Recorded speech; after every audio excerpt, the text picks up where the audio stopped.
Bienvenido a Radio Pax.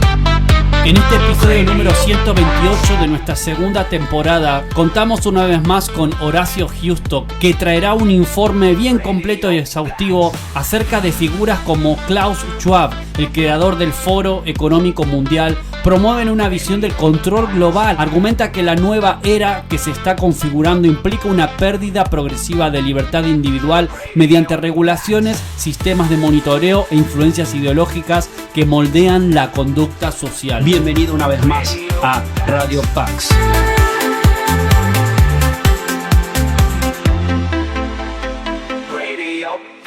Hoy vamos a hablar de un tema que me parece fundamental a partir de lo que ha dicho Klaus Schwab, fundador del Foro Económico Mundial, que ha tenido una serie de dichos en torno a sus últimas conferencias que a muchos nos ha desconcertado.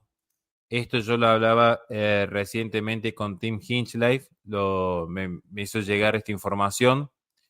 La verdad que yo me quedé totalmente anonadado cuando lo vi. Sinceramente, me quedé totalmente anonadado porque quizás parece un tema menor. Pero ciertamente que no lo es. Hoy vamos a hablar de cómo ya se está perfilando de manera totalmente obscena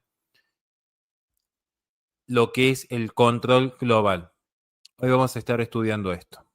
Antes de iniciar, cuestiones que corresponden. Parte del informe proviene de Tim Hinchliff.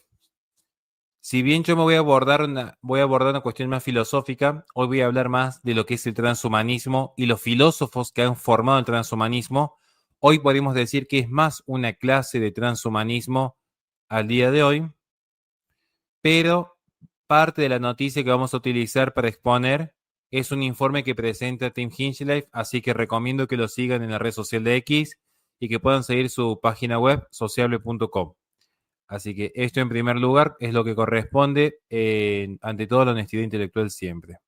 Quiero empezar con una pequeña editorial de mi parte y luego pasar al informe en cuestión que hemos preparado con las diapositivas, las fuentes, las capturas de pantalla, todo lo que se vincula a la exposición en cuestión. Pero quería tomarme unos minutos para advertirles el peligro que hay detrás de la inteligencia artificial, y más cuando está en manos del gobierno. Si yo busco a lo largo de la historia lo que es un régimen totalitario, si alguien de repente piensa en un régimen totalitario, seguramente que ya se me ocurre ahora algunos ejemplos, y seguramente que los ejemplos que a mí se me ocurren sean ejemplos similares a lo que ustedes puedan pensar. Cuando nosotros controlamos, cuando nosotros contemplamos la historia, observamos que hay regímenes autoritarios que controlan todo lo que es la esfera política, la esfera pública, la esfera militar, la esfera académica. Pero aún en estos regímenes del pasado, estos regímenes autoritarios, nosotros podíamos observar que había cierto margen en el cual ese control no lograba ingresar, aunque sea en lo más íntimo de nuestra conciencia. Aunque sea en lo más íntimo de nuestra conciencia, había un punto en el cual el totalitarismo no lograba ingresar. El tirano, ciertamente, no puede saber lo que nosotros hacemos en la intimidad o lo que pensamos en cada instante. Los regímenes totalitarios intentan precisamente ingresar a esa esfera privada, pero gracias a Dios existe todavía, o al menos existía en ese momento, un límite, aunque sea nuestra piel, pero un límite allí había. Si yo me remonto a lo que fue el régimen de Mao Zedong en China, el régimen de Stalin en Rusia, el régimen de Pol Pot en Camboya, voy a encontrar precisamente que había una intención de ir más allá del ámbito militar, pero que incluso en el apogeo de estos regímenes, pasando por Mussolini, entre tantos más, nunca lograron que el ciudadano pudiera ceder esa parte tan íntima como su conciencia, aun cuando pudiesen controlar los cuerpos de las personas que allí habitaban. Y aquí viene el peligro actual, porque la inteligencia artificial le está dando herramientas a cualquier régimen totalitario de tener una vigilancia total que acaba con cualquier libertad. Nosotros cuando ingresamos a las redes sociales ofrecemos todos nuestros datos más íntimos y privados, desde los gustos que tenemos hasta nuestras preferencias de consumo. Nos abrimos de par en par a un sistema que nos está monitoreando constantemente, un sistema que está actualmente sistematizando la información más íntima y privada de nosotros para generar con la Big Data una predictibilidad de nuestro comportamiento. Cada vez que ustedes eligen ver un video, cada vez que ustedes eligen comprar un producto, cada vez que ustedes eligen hacer un viaje, todo eso se sistematiza y eso por medio de la inteligencia artificial permite establecer patrones de comportamiento para el control futuro. Y ahí es donde estamos viendo precisamente este gran riesgo, porque la inteligencia artificial permite una vigilancia total que aniquila ya hasta la libertad de la intimidad, porque ya no se va a necesitar agentes externos para conseguir la obediencia de cada ser humano. Hoy cada smartphone, cada computadora, cada cámara pública, cada reconocimiento de voz, todos los datos biométricos sistematizados, ya eso importan de por sí un comportamiento de agente, un comportamiento de aquel policía que establece un panóptico global. Ya los propios celulares están funcionando hoy como un gran panóptico. Veamos lo que sucede, por ejemplo, actualmente. En Israel hay territorios ocupados con cámaras y drones que siguen a cualquier persona de manera constante. Incluso en Irán estamos viendo que hay mujeres que deben cubrir su rostro porque hay cámaras de vigilancia que permiten el reconocimiento facial que identifican a aquellos que viajan, por ejemplo, en un vehículo sin cubrir su rostro. Mujeres que, por ejemplo, en Irán reciben un mensaje de texto por parte del gobierno que les recuerda lo que es la falta del castigo por ese tipo de contravención. No estamos hablando de una herramienta más. Cuando hablamos de inteligencia artificial, que es lo que vamos a estudiar hoy día, estamos hablando ya de un agente independiente. Incluso tecnologías como podría ser un arma nuclear con un gran poder destructivo, incluso esa tecnología aún residía en el raciocinio o quizás en la irracionalidad, aquí viene la discusión, del hombre. Aún las peores armas todavía tenían, aunque sea por detrás, un ser humano, para bien o para mal. Aquí estamos ante la incertidumbre total. Ya hemos visto que en un informe reciente que yo he presentado, como hoy, por ejemplo, hay una carrera armamentística entre China y Estados Unidos por el desarrollo de perros robots, como se los conoce habitualmente en el vulgo, que sean no solamente controlados por inteligencia artificial, sino que sean plenamente autónomos. Estamos hablando de drones y de elementos armamentísticos plenamente autónomos. Pero que nosotros que quizás vemos esto de lejos, olvidamos lo que es ciertamente cómo la mayoría de los medios de comunicación digital, que son los que han dominado la opinión pública, entiéndase Twitter, entiéndase Instagram, entiéndase YouTube, el editor, el responsable por detrás, es una inteligencia artificial. Algoritmos que deciden cuál es la historia que tenemos que ver en Instagram, cuál es el video que YouTube nos tiene que recomendar, cuál es el posteo en Twitter que tenemos que leer. Hoy todo lo que consumimos está controlado por inteligencia artificial. Creemos que somos libres, como emulando un proyecto kantiano. Ciertamente que no. Ciertamente que no. Lo que consideramos que es una elección libre ya está configurada previamente por la inteligencia artificial. Y este es el mundo en el que habitamos. Y este es el mundo que van a habitar sus hijos, sus sobrinos, sus amigos, sus descendientes, sus alumnos. Más vale estar preparados. Así que bueno, vamos entonces a empezar ya mismo con el informe. Ahora sí, después de esta pequeña editorial. Vamos a iniciar con la siguiente noticia. Nuevamente agradeciendo a Tim Hinchley por el informe maravilloso que ha hecho. Nos encontramos con una noticia muy particular. No sé por qué hay tanto ruido del pasillo. La verdad que no sé qué está pasando. Me parece que se han agarrado las trampadas mis hijas. Ya tienen que estar yendo a dormir. Nos encontramos con que Klaus Schwab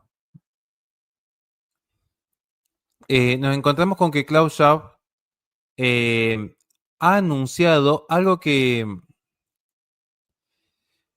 a mí sinceramente me sorprendió. A los 87 años, el fundador del Foro Económico Mundial encuentra una nueva vocación en la vida, porque ha lanzado la Academia Schwab. Ha lanzado la Academia Schwab, una plataforma que va a acompañar básicamente su última serie de libros y que pretende guiar a la humanidad a través de lo que es la era inteligente. Klaus Schwab, fundador del Foro Económico Mundial. Foro Económico Mundial que actualmente está siendo presidido por André Hoffman y Larry Fink. Es decir, el CEO de la empresa de mayor movimiento de activos en el mundo, como BlackRock, que domina todos los capitales financieros del mundo, y el CEO de una de las mayores farmacéuticas del mundo, que saltó a la palestra precisamente por tener la patente de los PCR que fueron utilizados en tiempos de pandemia. Bien, entonces, como estamos observando aquí, no es menor la injerencia que tiene el Foro Económico Mundial. No es menor lo que aquí está aconteciendo. Klaus Schwab acaba de anunciar el lanzamiento de la plataforma Schwab Academy y la primera entrega de su nueva serie de libros que se llaman Prosperar y liderar en la era de la inteligencia. Citamos ya prácticamente lo que ha sido su preámbulo dentro de lo que es la inauguración de esta academia. Cito textualmente: tras más de 50 años al frente del Foro Económico Mundial y trabajando con innumerables líderes de todos los sectores de la sociedad, siento ahora la vocación de dedicar mi experiencia, energía y reflexiones a un nuevo propósito: ayudar a la humanidad a comprender y afrontar la transformación más profunda de la historia, la transformación a la era inteligente. Hasta aquí pareciera que esto es totalmente inofensivo. Pero vamos a ver luego que no. Vamos a ver que esta idea de ingresar a la era inteligente tiene un lado muy perverso en el fondo. Y esto en manos de globalistas como Klaus Schwab y el Foro Económico Mundial, que insisto, ¿ustedes creen realmente que el Foro Económico Mundial se ha reiniciado de manera benigna? Muy por el contrario. Pasamos de un Klaus Schwab a Larry Fink y André Hoffman. Básicamente salimos de Guatemala y entramos en Guatepeor. ¿Cuál es la cuestión central aquí que tenemos que entender? Bien, vamos a ir parte por parte. Luego de haber renunciado a la presidencia del Foro Económico Mundial, el coautor del libro, que ustedes quizás ya lo conocen, El Gran Reinicio, cuando se ponderaba, por ejemplo, entre tantos eslóganes, no poseerás nada y serás feliz, luego de haber sido una pieza clave en el gran reseteo del mundo entero en el año 2020, ahora aparece Klaus Schwab con un nuevo propósito, que es guiar la transición de la humanidad hacia una era inteligente. Según Klaus Schwab, la era inteligente va mucho más allá de lo que es la inteligencia artificial. Y aquí es donde yo pido que presten atención, porque acá es cuando empieza realmente el problema de fondo. Empezamos hablando del riesgo de la inteligencia artificial. Pero acá vamos a ver que el proyecto de fondo trasciende la inteligencia artificial. Hemos ido de lo menos a lo más. Y por eso se habrán observado que he anunciado en el vivo, precisamente,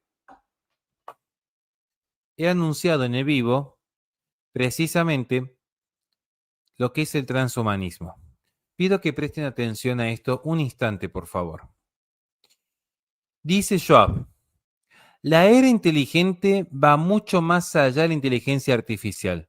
Representa la convergencia de la creatividad humana y la innovación tecnológica, inteligencia artificial, biotecnología, ciencia cuántica, conectividad global, que está transformando todas las dimensiones de nuestra existencia.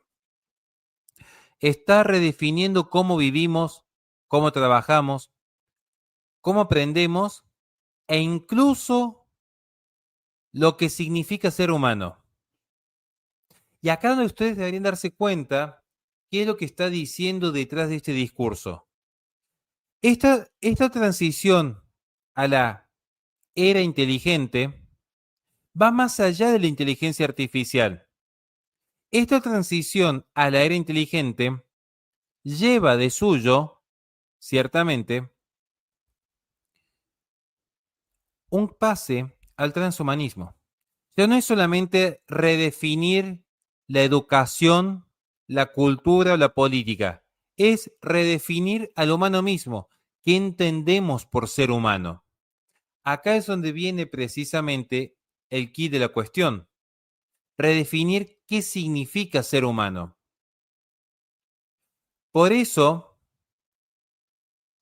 es característico tanto de la era inteligente como de la cuarta revolución industrial tener principios comunes, que en las propias palabras de Klaus Schwab da como resultado, y lo dice el propio Klaus Schwab, la fusión de nuestras identidades físicas, digitales y biológicas. ¿Se entiende o no se entiende lo que queremos decir? Según el propio Klaus Schwab, no es mi interpretación, no es lo que yo pueda decir desde un espacio más conservador, desde un espacio más escéptico, desde un espacio más realista, desde un espacio más cristiano. No es mi interpretación. Lo que el propio Klaus Schwab reconoce, que en esta cuarta revolución industrial, también llamémosle también era inteligente, lo que hay de fondo es una fusión de nuestras identidades físicas, biológicas y digitales. Y ese es el problema, porque precisamente detrás de esto lo que vamos a encontrar es que quien muere en el mundo digital muere en el mundo real. Si no, vean lo que pasa con la cultura de la cancelación. Pero vamos más allá, estamos hablando ya de un nuevo tipo de ser humano. Algo que vamos a estudiar luego, un ser humano que ya está totalmente digitalizado, no en el sentido filosófico metafórico que a veces yo utilizo, en el sentido propio del clon digital, en el sentido propio de la filosofía transhumanista. No es simplemente una metáfora esta idea de la fusión vinculado, por ejemplo, a la cultura de la cancelación. Es mucho más profundo, es mucho más certero, es mucho más peligroso de lo que se pueden imaginar en este punto. Cuando estamos hablando precisamente de este fenómeno, encontramos que el propio Klaus Schwab en su academia, y cito lo que dijo en octubre, o sea, en este último mes, cito lo que dijo: la serie La Era Inteligente, su compendio de libros, es mi contribución a esta nueva era. No se trata de una especulación filosófica sobre el futuro lejano, sino de un esfuerzo práctico para ayudar a las personas, las instituciones y las sociedades a prepararse para lo que está por venir. Es decir, no estamos hablando de lo que eventualmente pueda suceder, sino de lo que ya está sucediendo y que si uno quiere sobrevivir en el nuevo mundo, este nuevo orden mundial, este mundo feliz, si alguien quiere sobrevivir en el mundo feliz, tiene que seguir los lineamientos globalistas de Klaus Schwab, si es que quiere sobrevivir. Si no, van a morir en la resistencia. Lo está diciendo expresamente Klaus Schwab. No está hablando de una especulación filosófica, sino de un esfuerzo práctico, porque es algo que ya acontece. Vuelvo a citar sus palabras textualmente. La Academia Schwab se basa en el compromiso de toda una vida del profesor Klaus Schwab con el aprendizaje, el liderazgo y la publicación. Sirve como plataforma educativa y comunitaria que acompaña su serie de libros La Edad Inteligente. Básicamente lo que están diciendo desde la academia, presidida por Klaus Schwab, es que para ayudar a la humanidad a transitar con mayor facilidad hacia este futuro transhumanista, es que aparece esta plataforma de Schwab que va a actuar precisamente como complemento a sus libros. En el lanzamiento se leía lo siguiente: la academia traduce las ideas de estos libros en programas estructurados de aprendizaje permanente y certificación, conectado a lectores, universidades y empresas en un viaje compartido de reflexión y acción.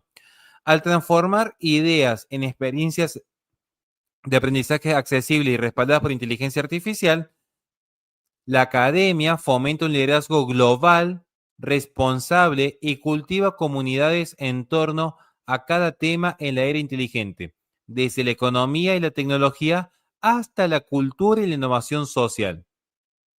Al integrar la publicación, el aprendizaje y la colaboración en un ecosistema vivo, la Academia Schwab capacita a las personas para aplicar el conocimiento en beneficio de la sociedad y convertir el liderazgo intelectual en un impacto global duradero.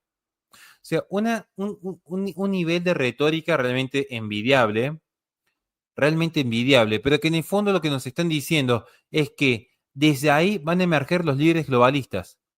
Desde allí, desde lo que han aceptado estos lineamientos, emergen los líderes globalistas. Y el resto, como somos nosotros, luego por mi propio caso, condenados al ostracismo. Muchos de nosotros condenados abiertamente al ostracismo. Lo que estamos viendo aquí entonces es que precisamente, según en un discurso titulado Civilizaciones, que no sé si compartir pantalla o no. No sé si me recomiendan porque tengo problemas con el copyright.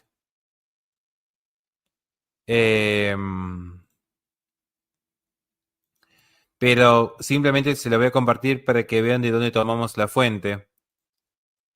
Esto que ven aquí, esto que pueden observar aquí, bien. Este momento en pantalla, este es un discurso del propio Klaus Schwab. Y en este discurso, que si quieren yo puedo pasar el link por si alguien lo desea ver detenidamente.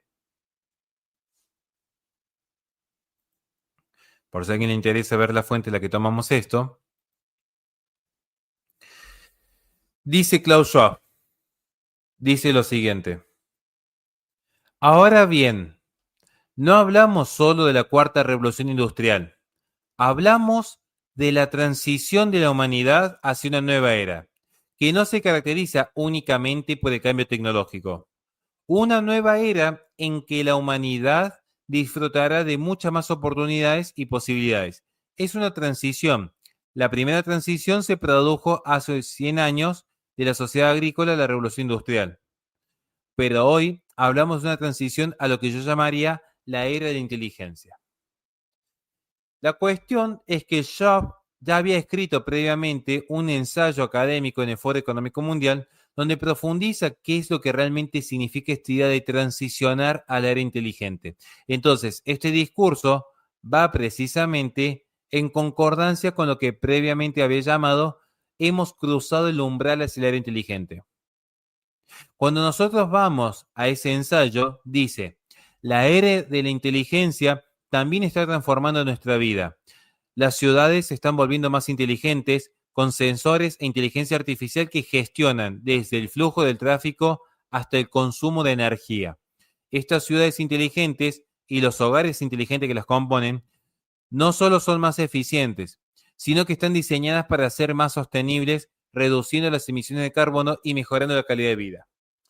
Todo esto sería muy agradable, por ejemplo, para ciertos apologetas modernistas que están muy obsesionados con la Pachamama.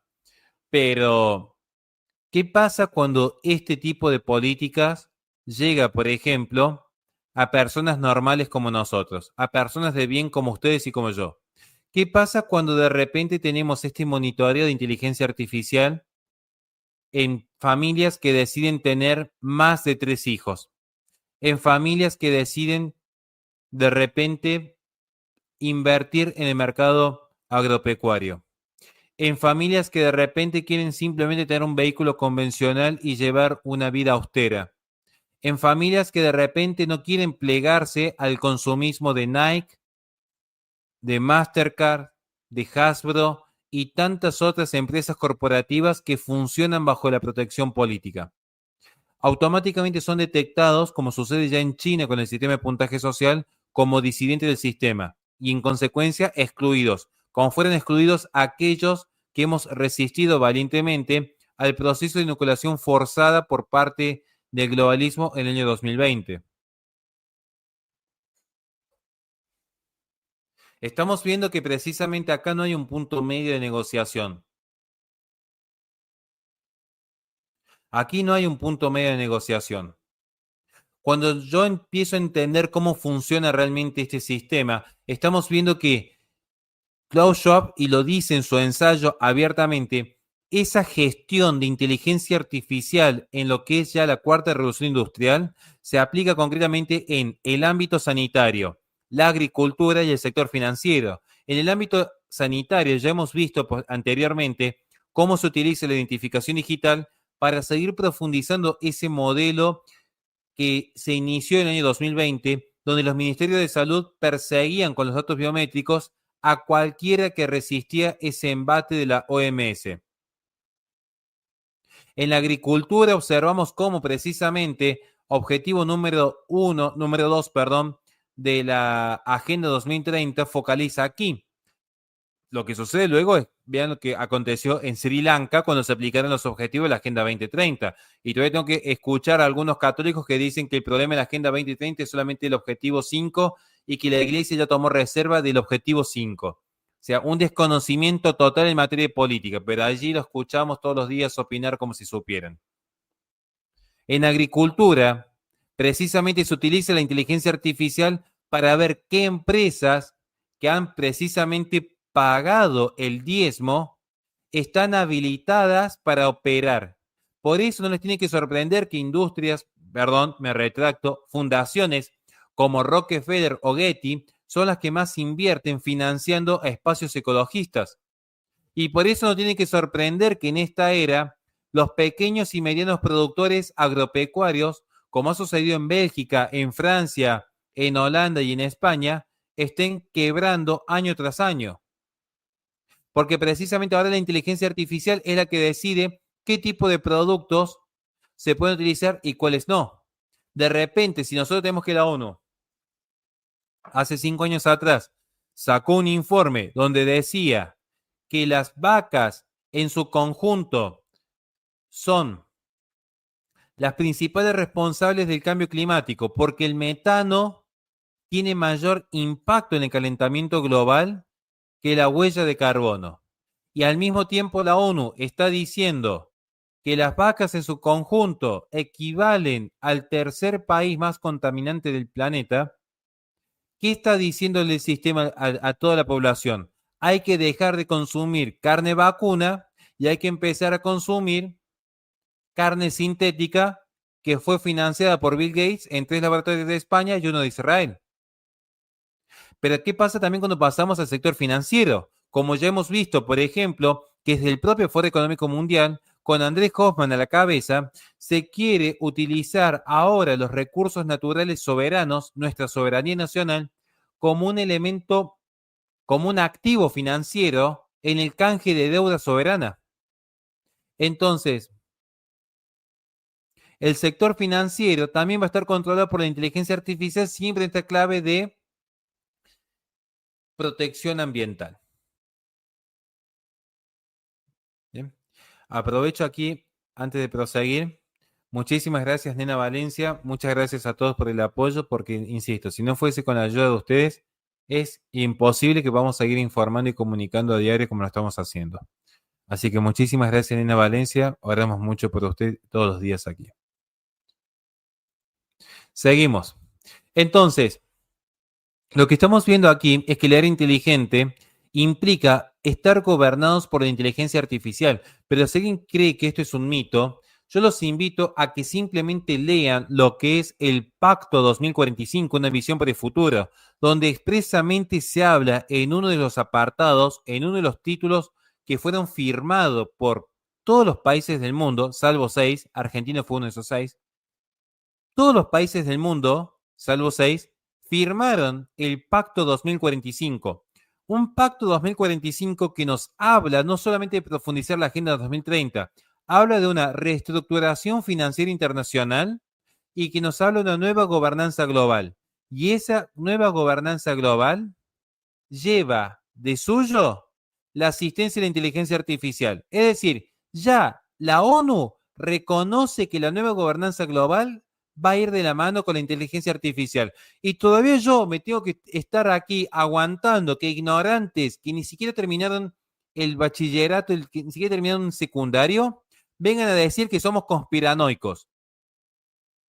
Nos tiran de conspiranoicos porque no se animan a un debate frontal, porque cuando tuvieron que venir a debatir de frente estos temas y demostrar dónde está el peligro global, lejos de debatir el tema, salieron todos los deshonestos intelectualmente a decir, ay no, había que debatir la obediencia. Eso se llama cobardía y deshonestidad. Eso hacen las malas personas.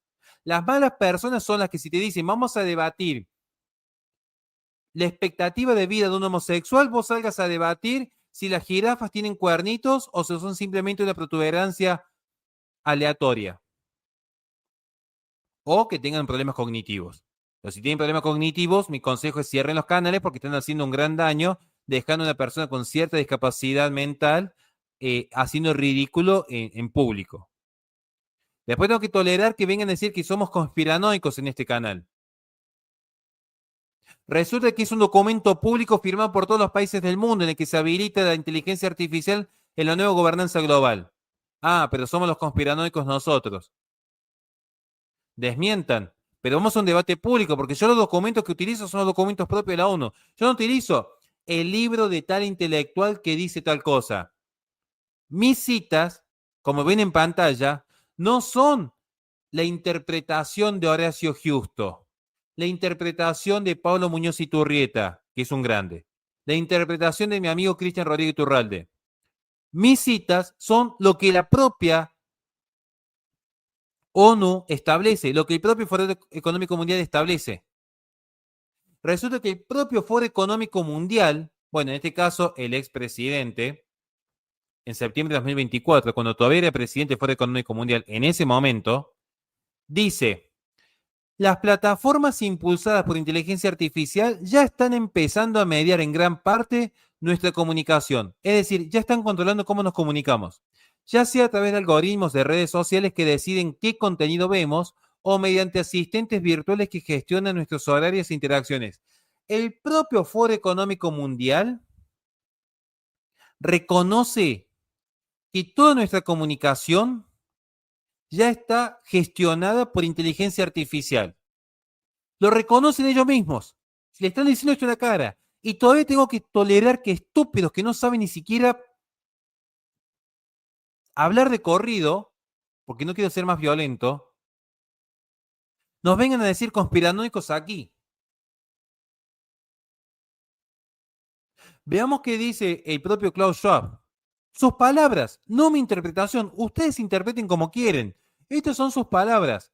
Dice, a medida, porque está hablando de los algoritmos en la conferencia, a medida que estos sistemas se vuelven más sofisticados, van a influenciar cada vez más en el flujo de información de la sociedad, lo que plantea importantes interrogantes respecto a los sesgos y la desinformación.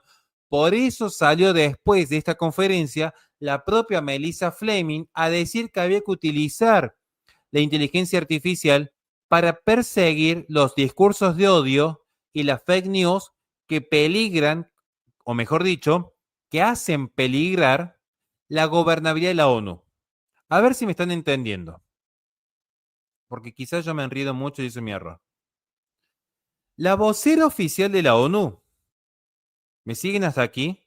La vocera oficial de la ONU salió a decir en una de sus conferencias públicas que ellos son los dueños de la ciencia y que ellos tienen que perseguir y proscribir cualquier discurso que esté vinculado o al discurso de odio o a la fake news porque hace peligrar la gobernabilidad de la ONU. Por ejemplo, cuando alguien en este canal dice, cuidado con lo que está pasando con el Foro Económico Mundial, cuidado con lo que pasa con la OMS, cuidado con lo que pasa con la educación sexual integral y demás. ¿Bien? Lo dijo la vocera de la ONU. ¿Quieren ver un ejemplo concreto de cómo se aplica esto? ¿Quieren ver un ejemplo concreto de cómo se aplica? Vamos a dar un ejemplo concreto, así sufren nuestros detractores. Porque a ellos lo que les duele con nosotros tenemos razón. Eso es lo que más les duele. ¿Se acuerdan lo que pasó año 2024? Diciembre de 2024. Cuando yo salí a decir, van a hacer una peregrinación LGBT, van a hacer una marcha LGBT en el Vaticano. ¿Qué fue lo primero que me dijeron a mí? Cuando resulta que nosotros damos con información en exclusiva. Teníamos la información en nuestra mano. Lo que pasó fue que el propio Vaticano le da de baja en el calendario oficial, no al evento, sino a la publicación del evento. ¿Qué fue lo primero que dijeron de mí? Para que ya nadie me escuchase. Que fue cuando pasamos a hacer solamente 15 conectados en vivo en aquel momento. Lo primero que dijeron fue fake news. Un conspiranoico de derecha que está opinando lo que no saben. Mire, no va a existir la prevención LGBT. Entonces, cuando empezó a haber cierto revuelo, le dan de baja. Cuando le dan de baja a la publicación del evento, ya nadie habló del evento. ¿Saben qué es lo que pasó hace poco? Que la peregrinación efectivamente se hizo. ¿Qué estoy demostrando con esto? Que el tiempo siempre nos dio la razón. Porque esta gente siempre utiliza la idea de, son todas mentiras, son fake news, tienen discurso de odio. Pero lo que pasó es que finalmente, estos que supuestamente no son cómplices del nuevo orden mundial, en los hechos sí lo fueron, porque en los hechos sucedieron lo que la propia Melissa Fleming, vocera de la ONU, dice que hay que hacer. Censurar bajo la idea de que son fake news, que es mentira, que polarizan, que son discursos de odios. Entonces ahí es cuando van a empezar a censurar. Y también viene la autocensura, porque hay gente que estos temas no se animan a hablar para no perder la monetización del canal. Entonces viene la autocensura y la conveniencia. Porque qué conveniente, cada uno habla de lo que quiere, pero es gracioso que nunca se tocan los temas que hay que tocar, que es tocar, por ejemplo, los hilos del poder. Qué conveniente. Qué conveniente, ¿no? Que cada uno se siente con la conciencia tranquila diciendo, ¿qué hiciste hoy? Estoy llevando almas al cielo, ¿cómo? Y hoy estuve hablando con suscriptores. ¿Pero eso es llevar almas al cielo? Eso no es jugártela por Cristo. Jugártela por Cristo es arriesgarte a hablar de estos temas y que te difamen como nos difamaron a nosotros, pero Dios no abandona los suyos. El tiempo nos dio la razón. El tiempo demostró dónde estaba la verdad. Entonces, acá donde estamos viendo precisamente que es lo que prevé el Foro Económico Mundial. Nosotros escuchamos a Klaus Schwab decirnos lo siguiente, por ejemplo, ¿no?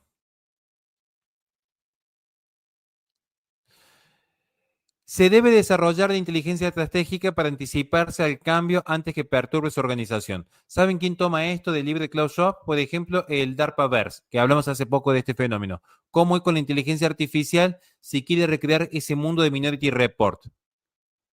Entonces, una persona como yo, que ya tiene, entre comillas, un discurso de odio, se la va a censurar antes de que hable. Porque si alguien habla, la palabra luego se difunde y ya van a ser muchos los que repliquen el mensaje. Hablan, por ejemplo, de cómo se tiene que liderar equipos e instituciones donde la inteligencia humana y artificial sean en conjunto. Después voy a hablar de esto en términos filosóficos. Después voy a hablar de filosofía pura y dura respecto a esto. Hablan de cómo alinear la innovación con los valores en torno a la Agenda 2030.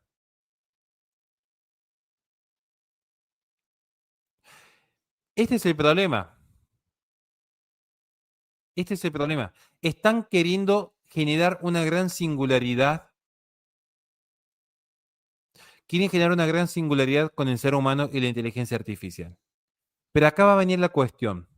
Porque todo esto que estamos viendo aquí, tiene un lado B que nadie se anima a explorar todavía. O, nadie no, hay gente que sí se anima a hablar del tema, es cierto. Dice Klaus Schwab, y acá viene el secretito. Acá les voy a ver si se los logro mezclar.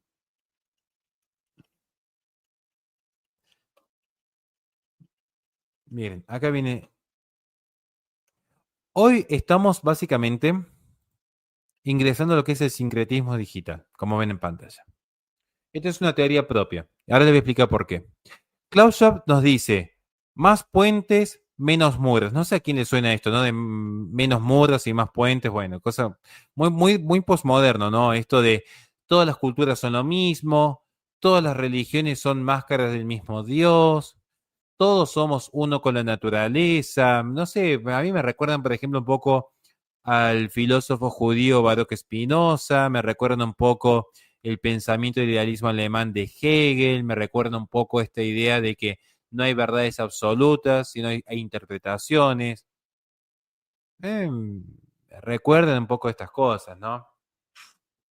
No sé quién más habrá hablado en estos sentidos, desconozco porque no estoy todo el día consumiendo redes sociales, estoy muy ocupado formando familia, pero es extraño, ¿no? Esto de más puentes y menos muros, a mí siempre me... O quizás soy yo muy odioso, como me han dicho también, ¿no? Quizás soy yo un poco odioso en ese sentido. Dice Klaus Schwab, a lo largo de mi vida he buscado construir puentes entre naciones. He buscado construir puentes entre naciones, generaciones e ideas. Sincretismo 100%. Ahora deseo continuar este servicio. Ya no es sincretismo entre culturas y religiones, ideologías y posiciones. Ahora hay que continuar el servicio sincretista de otra manera, a través de la reflexión, la educación y la inspiración, concretamente a través de la inteligencia artificial. Mi objetivo es guiar tanto a los líderes de hoy como a la próxima generación hacia el futuro, hacia un futuro en el que la tecnología está al servicio de la humanidad y no al revés. Bueno, este es un secreto. Todo lo que está diciendo aquí es básicamente vender un producto para que todos cedan su información privada hacia una gestión vía algoritmo. Y si creen que es una exageración, vamos a ver los filósofos ahora que hay por detrás, ¿no? Vamos a entrar ahora en un tema complejo. Vamos a hablar mucho de filosofía y posthumanismo. Acá se viene lo interesante, ¿no? Acá se viene la parte dura de la filosofía. Pero previamente me quería tomar un mate.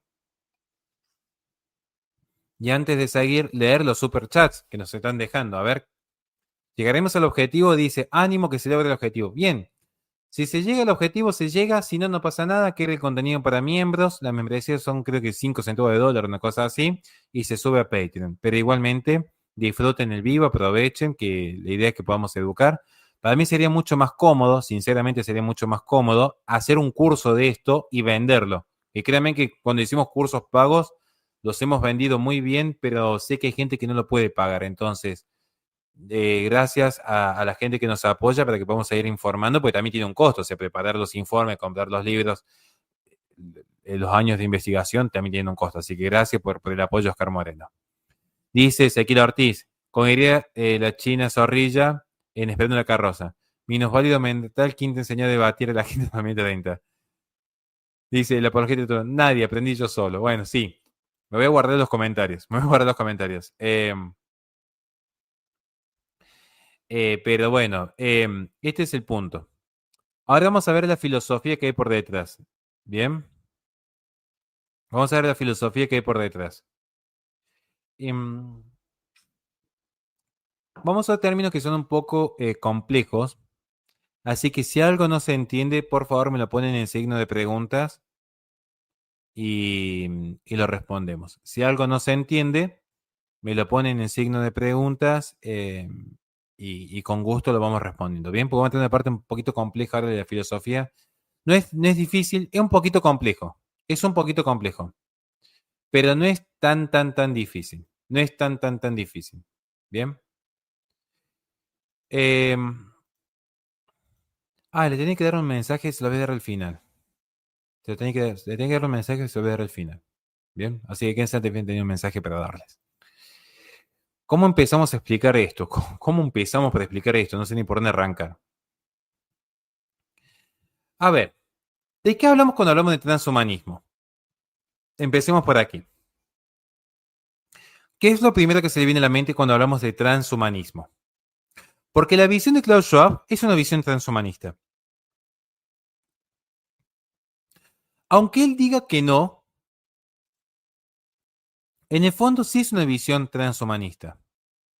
En el fondo es una visión transhumanista. Lo que estamos viendo es que la propuesta de Klaus Schwab en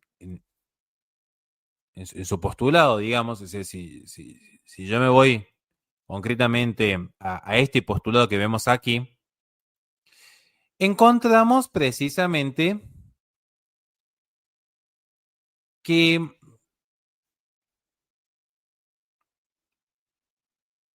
es una posición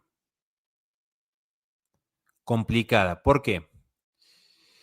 Porque se está buscando lo que es la fusión de lo físico, lo digital, lo biológico.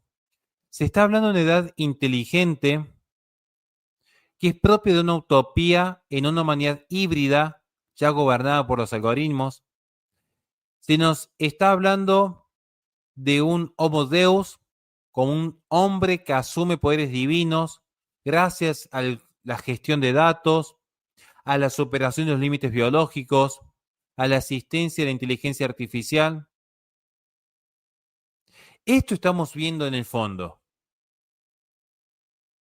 Claro que va a haber autores como Roger Scruton, que ya advierte lo que es el peligro de la tecnocracia. Ya incluso Heidegger hablaba de este punto, del riesgo de la técnica por sí misma. O sea, tendríamos aquí a una academia Schwab que intenta educar a las masas en una obediencia tecnocrática. Como diría Roger Scruton, tendríamos un alma sustituida por los algoritmos. Tendríamos una razón instrumental que reemplaza por completo lo que es la experiencia moral, la experiencia estética, la experiencia trascendental. Diría Alasdair MacLeod que hay una disolución del mundo real con el mundo virtual y en consecuencia también hay disolución de lo que es la ética y la moral. Entonces ya no hay una virtud propiamente humana, sino una gestión óptima y eficiente de recursos. Idéntico a lo que plantea, por ejemplo, Solzhenitsyn, Alexander Solzhenitsyn, que ya criticaba lo que es la dictadura de la técnica. O sea, ya en los 70 se hablaba de cómo Occidente iba a perecer por la dictadura de la técnica y la comodidad. Ya en esa época se hablaba de cómo en nombre del progreso indefinido y la seguridad absoluta, las personas iban a renunciar a la libertad interior, iban a renunciar a lo que es propiamente humano en pos de validar estas formas de vida. Entonces, ¿qué estamos viendo aquí? En definitiva, para que se entienda esta idea del transhumanismo. Bien. Voy a ponerlo así para que me puedan ver mejor. Hay un pensamiento muy interesante de Jesús Maestro. Yo otro día lo escuchaba, me pareció muy interesante. Yo no lo había reflexionado. Cierto que él parte de la literatura. Él parte de la literatura. Entonces, él no va a hablar de Occidente per se, él va a hablar más de una suerte de hispanidad versus un mundo anglosajón. Es interesante eso. Al menos para mí me resulta interesante esa lectura. Porque él decía, la felicidad es un problema anglosajón. Justo el otro día jugaba un videojuego muy bueno, se llama We Happy Few, que está basado en un mundo feliz de Aldous Huxley. Nosotros vemos que la noción de la felicidad en la literatura la encontramos muy precisamente en esa literatura anglosajona. Por ejemplo, Un mundo feliz de Aldous Huxley. Dice, nosotros, los que no somos anglosajones, los hispanos, nunca nos hemos preocupado por la felicidad. Nos hemos preocupado por la libertad y la supervivencia. es interesante, no digo que sea necesariamente así, porque lo dice Jesús Maestro, es así, pero digo, es interesante tener una postura diferente. Es interesante una lectura diferente también de los hechos. O sea, nosotros vemos que en la Constitución argentina se nos habla de libertad y nosotros vemos que en las enmiendas estadounidenses se nos habla de la búsqueda de la felicidad. Insisto, es interesante, ¿no? Porque en esa búsqueda de la felicidad van a emerger estas ideologías. Ideologías que concretamente aquí hablamos del transhumanismo. ¿Qué es el transhumanismo? A ver si me logro dar a entender. Vamos a explicar esto antes de empezar a explicar los transhumanistas, ¿no? Voy a explicar qué es el transhumanismo. Para que no se pierdan, vamos a utilizar un recurso didáctico aquí. ¿Qué es el trans? Lo estoy escribiendo en el chat para que... Humanismo. Bueno, primero tendríamos que definir qué es el humanismo, ¿no? Pero eso lo voy a hablar con el doctor Siegel algún día. ¿Qué es esta idea del transhumanismo? La noción del transhumanismo básicamente implica un punto de inflexión con la técnica. Concretamente se da lo que vamos a estudiar después, la singularidad. La singularidad es ese momento en el que converge la inteligencia artificial con la inteligencia humana, creando una nueva entidad en la cual se sintetizan estos dos elementos. Esa idea de la síntesis, los que han estado tomando clases conmigo sobre Hegel, quizás esto les suene parecido. Acá me aparece precisamente casos como el de Ray Kurzweil. Ray Kurzweil, precisamente, transhumanista, entiende que a partir de este punto, aproximadamente año 2040, año 2050, según su lectura, las máquinas no solamente que van a lograr resolver los problemas dictados por un operador, las máquinas van a ser capaces de resolver sus propios problemas, mejorándose a sí mismas de manera autónoma, generando lo que se entiende como un ciclo de autoaprendizaje exponencial.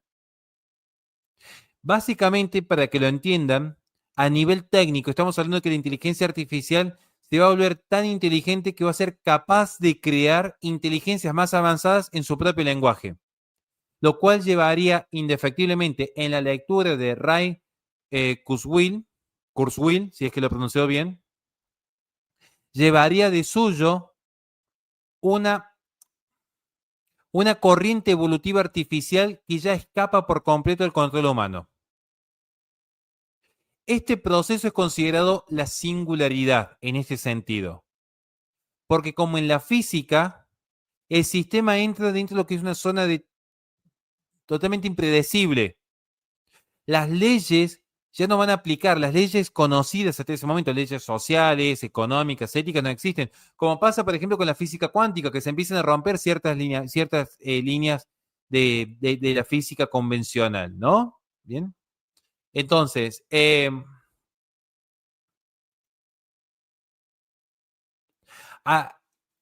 que viene la pregunta, bueno, pero ¿qué pasa con el hombre? Porque acá está la discusión antropológica de fondo.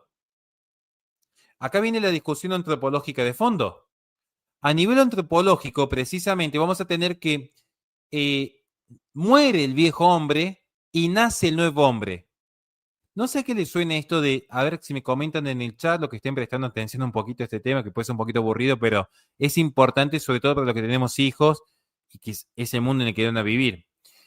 ¿A qué le suena esta idea de muere el viejo hombre y nace el nuevo hombre? Bueno, en términos filosóficos, es el posthumanismo o el posthumano. Ese humano posterior a lo humano, ¿no? Como la cuarta revolución, que es como posterior a la última revolución, es posterior. Como la posmodernidad, que es posterior a la modernidad. No sabemos qué hay, es posterior, pero no sabemos qué hay. Está allí como un vacío, como un significante vacío. ¿Bien? Muchos me hablan de las películas como Yo Robot, El superhombre de Nietzsche, las máquinas por encima del hombre, pero cuando yo les digo, muere el viejo hombre y nace el nuevo hombre. Acá alguien respondió muy interesante que me gustó. Omar Álvarez dice, me suena cuando voy a confesarme. A mí también cuando escucho a los transhumanistas hablar, no sé por qué tiene como cierta reminiscencia a la religión. Alguien responde muy bien, al bautismo. Me gustó esa respuesta. Porque no pueden entender las ideologías sin el componente religioso por detrás, por más que se digan ateas y seculares. Por más que se digan ateas y seculares, no pueden entender las ideologías sin ese componente religioso, o si lo quieren ver en términos más simples, ese componente místico. El componente místico que está por detrás. Esa es la clave. Entonces, precisamente ahí es donde vamos a ver que está esta idea de la mente, que en los pensadores transhumanistas, la mente, nuestra conciencia, para que no lo confundan con el cerebro, la mente es algoritmo, la mente es información procesable, la mente es datos. La mente ya no es un alma, no es una sustancia espiritual, no es un subsistente. La mente es información. Y si es información, es como un jueguito en Steam. Lo puede tener uno y lo puede tener otro. Y es el mismo juego. Porque es información. Información replicada aquí, información replicada allá. Lo cual llevaría en el ideal posthumano, que si bien es cierto que no es lo mismo transhumano que posthumano, ya sé que no es lo mismo el transhumanismo que el posthumanismo, pero es para que se entienda lo que está hablando Klaus Schwab acá. Es para que se entienda. Porque vamos a ver después que en el fondo está la idea de que el hombre se puede volver omnipresente, como ahora que me están viendo en distintos países, sería prácticamente omnipresente porque mi conciencia, si es puro datos, esos datos podrían estar en este momento en más de un lugar simultáneamente, porque son datos. Los datos no ocupan lugar físico, porque son datos. No tienen cuerpo físico los datos. La muerte, al mismo tiempo, sería una... A ver, ¿cómo explicarlo? Para los transhumanistas y concretamente los posthumanistas, la muerte es un error biológico que se puede corregir.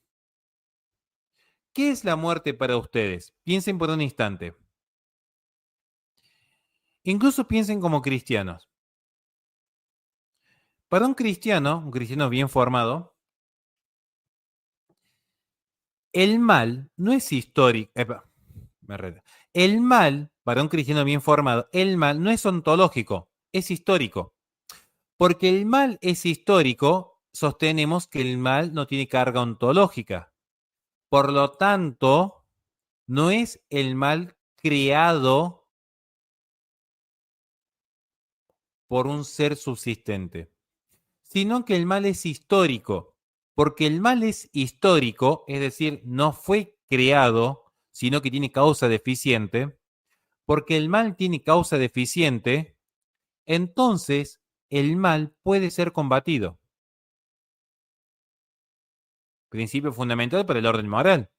Si no estamos en un determinismo, es innecesario hablar de bien y de mal. Es innecesario hablar de bien y de mal. Pero, qué interesante aquí.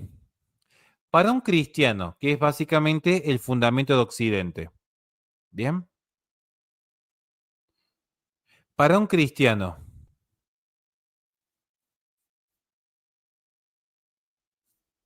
¿la muerte es algo creado o es algo histórico? A ver qué me responden. Voy a leer el primer comentario que me hagan. Para un cristiano, ¿la muerte es algo histórico o es algo ontológico? ¿La muerte fue creada por Dios o es algo histórico que ingresa en la historia del hombre en un determinado momento?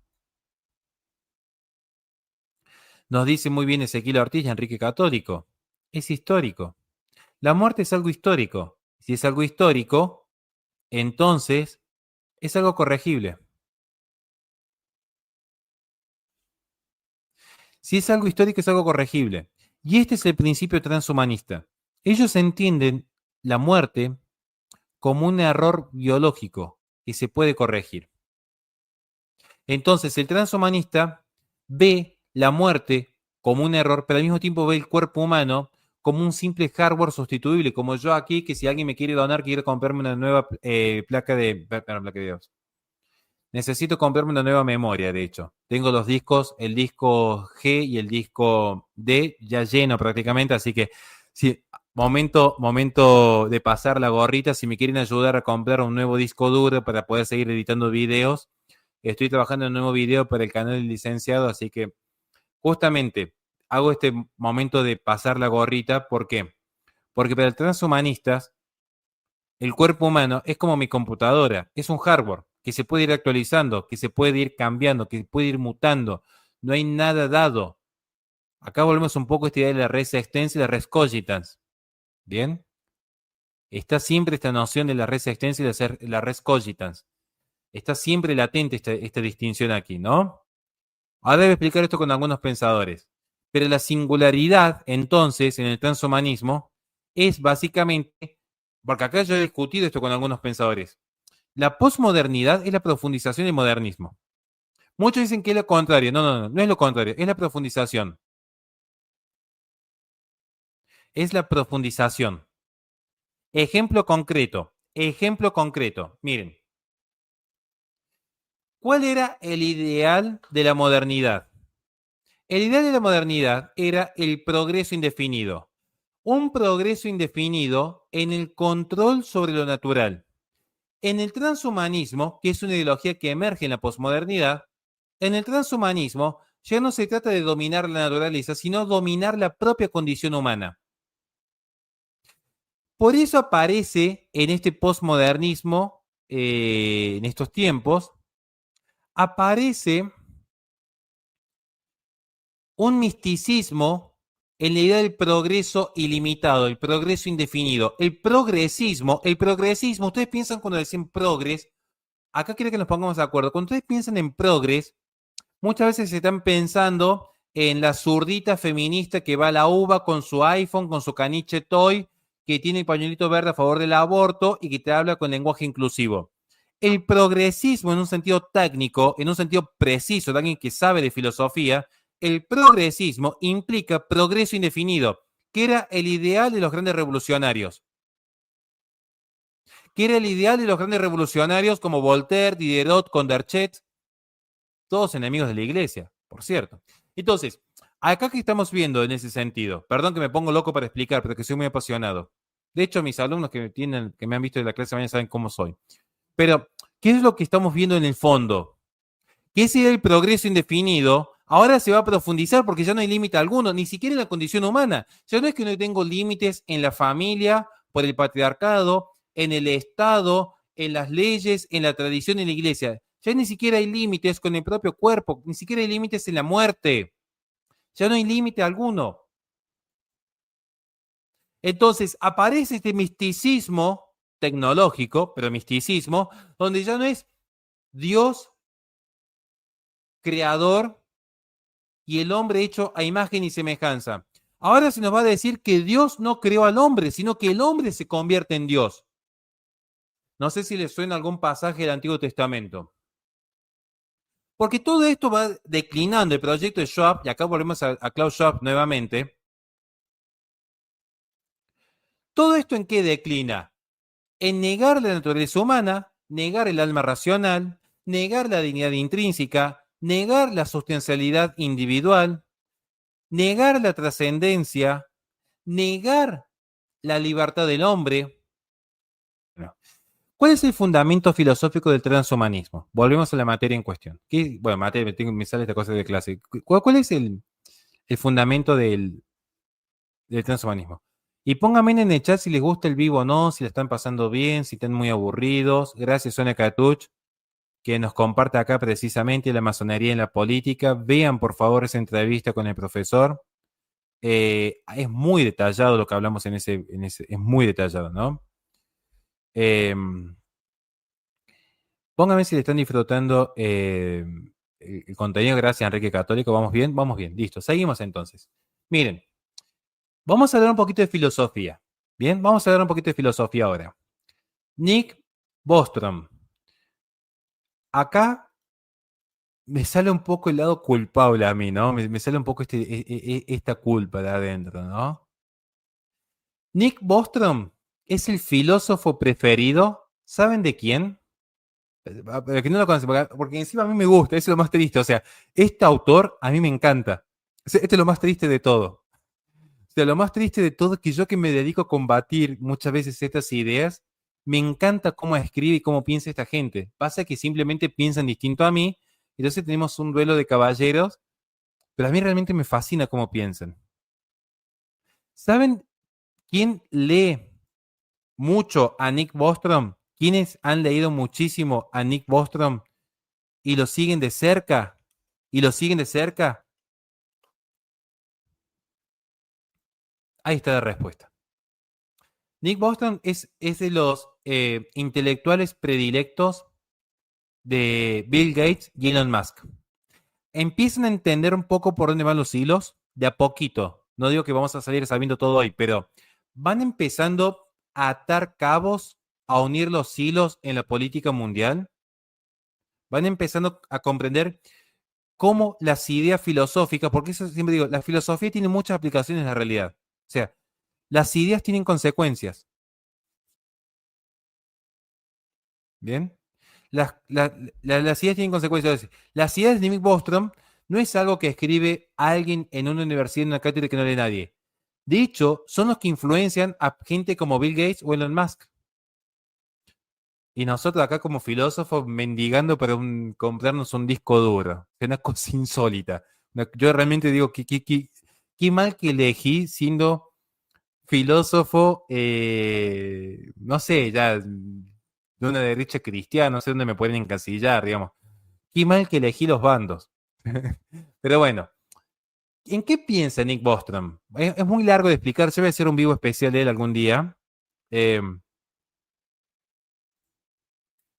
con el poder tenerlo todo, pero débil para tomarlo. Es cierto eso, ¿no?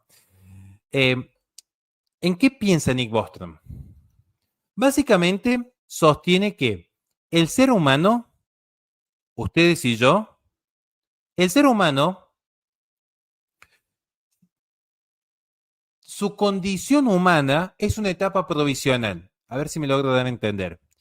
Para este pensador, el ser humano, ustedes constituidos ilemórficamente, ustedes constituidos por un cuerpo y un alma, ustedes que se conocen en su conciencia, en sus pasiones, en su inteligencia, en su voluntad, en su cuerpo, en sus penurias, en sus dolores, en su muerte, ustedes y yo, según este filósofo, somos simplemente una etapa provisional.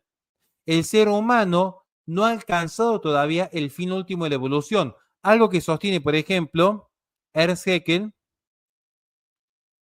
que es el creador del concepto de ecología. ¿Bien?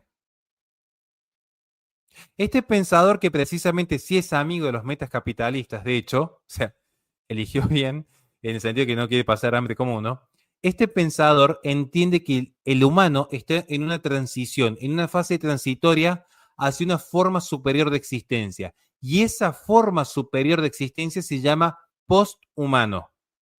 Entonces, así como nosotros somos una etapa superior, para que se entienda, somos una etapa evolutiva superior,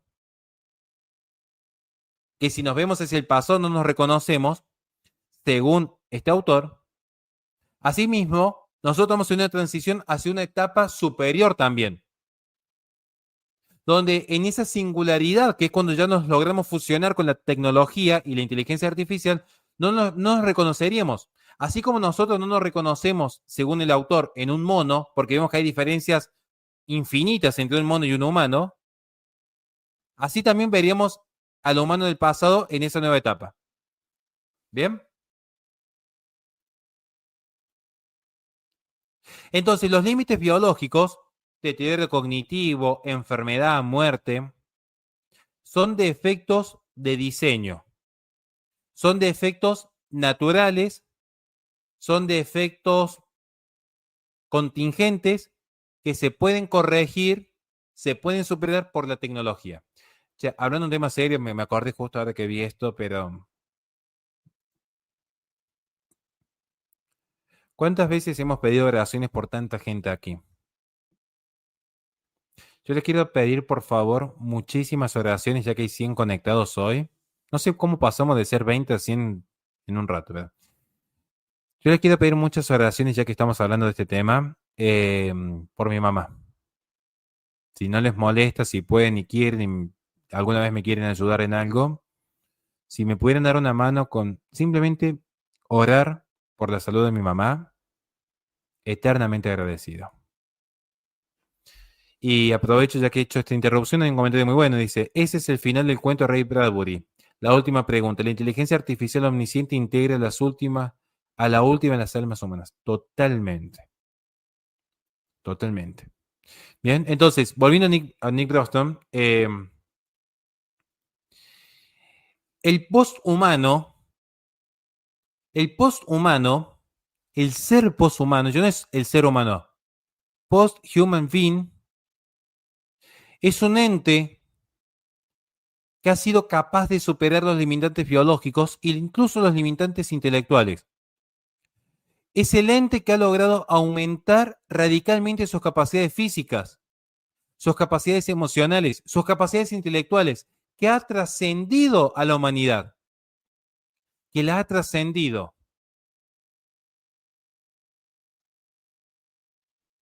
Y entonces ahí aparece precisamente que está la radicalidad del cambio, que ya estamos hablando de una sustancia totalmente distinta. Es otra cosa ya. Ya no es humano. Porque algo que caracteriza lo humano, por ejemplo, son sus pasiones. Acá estarían superadas completamente. Este nuevo ser posthumano, porque ya no es humano, este nuevo ser posthumano puede vivir indefinidamente, puede manipular la estructura genética, puede controlar su ambiente físico y mental, puede acceder a niveles de conciencia superiores mediante la inteligencia artificial y la biotecnología. Hay un caso muy curioso que cuando algún día me gustaría hablar, no sé si saben que hay una corriente que intenta vincular el transhumanismo con la New Age. Esto es muy delirante. No quiero ser jocoso, sino porque realmente tiene una cuestión de esta mezcla del misticismo con la tecnología que es muy llamativo, digamos, ¿no? O sea, es muy llamativo, es muy llamativo. Y acá alguien pregunta muy bien, estoy viendo el chat que dice, che, ¿qué pasa con la moral? Bueno, lo que pasa con la moral es que en definitiva, para el autor, que es el que ha influenciado a Elon Musk y a Bill Gates, a grandes metas capitales, este autor introduce la idea de que mejorar al ser humano es éticamente obligatorio. No estamos hablando de que sea posible, porque yo entiendo que es posible algunas modificaciones, lamentablemente. Es éticamente obligatorio. Él dice, así como curar una enfermedad es moralmente bueno, ojo que hay algunos puntos que son difíciles de debatir. O sea, no subestimen porque es difícil debatir con esta gente. No son improvisados como yo, que no sé nada. Yo soy un tonto que no sabe nada. Esta gente sabe mucho. Esta gente sabe mucho. Dicen algo que es muy interesante en el argumento. Ellos dicen, así como curar una enfermedad es moralmente bueno, claro, yo que entiendo como realismo, por ejemplo, un niño que nace ciego, si le hacemos que recupere la vista, porque el mal es privación del bien debido, sería algo óptimo, sería algo bueno curar una enfermedad. Según Nick Broston, es bueno también eliminar la fragilidad humana mediante ingeniería genética. Pasa que acá viene muy delgada la línea. Por ejemplo, curar la ceguera para mí es bueno, pero ahora descartar un embrión porque tiene síndrome de Down, como hace la organización Benjamin Babies, eso no me parece bueno. Eliminar una vida para buscarle perfección genética no me parece bueno. Manipular embriones en las quimeras, como ya está aconteciendo, no me parece bueno. La clonación no me parece algo bueno.